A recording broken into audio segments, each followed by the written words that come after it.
Rain poured down in silver sheets as Emily, a single mom, hurried home from her late shift. Her young son, Ben, held her hand tightly, skipping around puddles with the boundless energy only kids seem to have. "Mom," Ben whispered, tugging at her sleeve. "Do you hear that?" Through the rain and distant traffic, a faint whimper carried across the street. Emily froze, listening. There it was again, a desperate, trembling cry. They followed the sound and soon spotted a small golden retriever crouched beneath a bus stop bench, shivering, its fur soaked and tangled. "Oh, you poor thing," Emily murmured, kneeling down. She pulled her thin cardigan around the dog, ignoring the cold seeping through her skin. Ben stroked its head, whispering softly, "It's okay, boy. We've got you."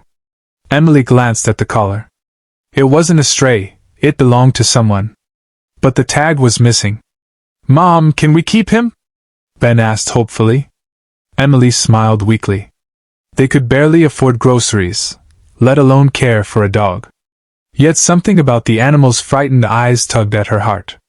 "For tonight," she whispered, lifting the dog into her arms. As they trudged home, drenched but oddly lighter in spirit, Emily didn't realize this dog carried more than just a story. He carried a connection to a world far beyond their small apartment, a world of unimaginable wealth, privilege, and power. And by morning, their lives would never be the same. Emily's apartment was small, 2 rooms, peeling wallpaper, and a heater that clanked louder than it warmed. But that night, it felt fuller, brighter, because of the golden retriever stretched out on a towel by the radiator. Ben giggled as the dog licked his cheek. "He likes me, Mom!" Emily smiled, watching her son's joy. "Careful, Ben. He's probably scared and hungry." She set down a bowl of rice and scraps of chicken. The dog devoured it gratefully, tail wagging for the first time since they'd found him. After tucking Ben into bed, Emily sat alone at the table, staring at the dog.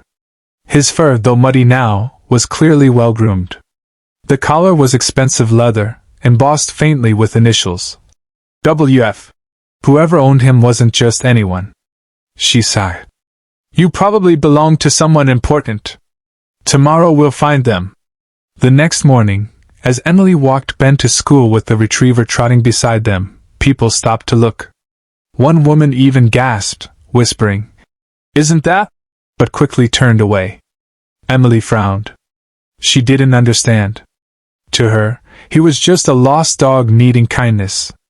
Later that afternoon, as she posted a "found dog" flyer outside a cafe, a man in a suit approached. He looked at the retriever with wide eyes, then at Emily. "Do you have any idea whose dog that is?" he asked sharply. Emily hesitated, clutching the leash.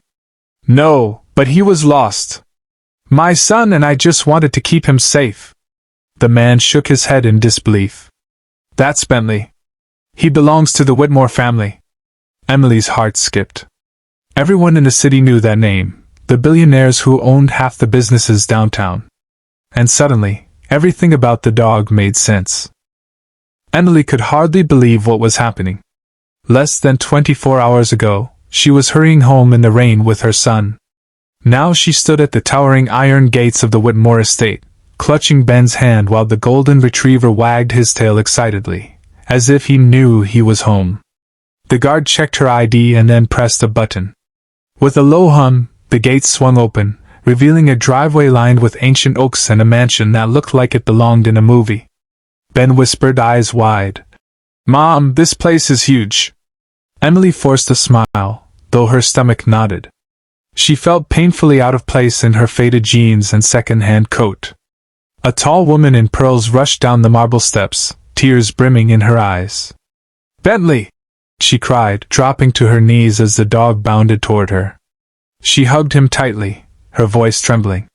"We thought we'd lost you forever." Emily stood back awkwardly, unsure what to say. Then the woman looked up, her gaze softening. "You found him?" "Yes, ma'am," Emily replied quietly. "He was shivering in the rain. My son and I just couldn't leave him there." For a moment, the woman said nothing, just studying Emily with an unreadable expression. Finally, she rose, dusting off her hands.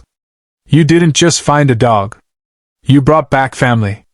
Before Emily could respond, a man in an immaculate suit stepped outside. His presence radiated power, the kind that made people step aside. He looked first at Bentley, then at Emily and Ben. "Who do we have to thank?" he asked in a deep, steady voice.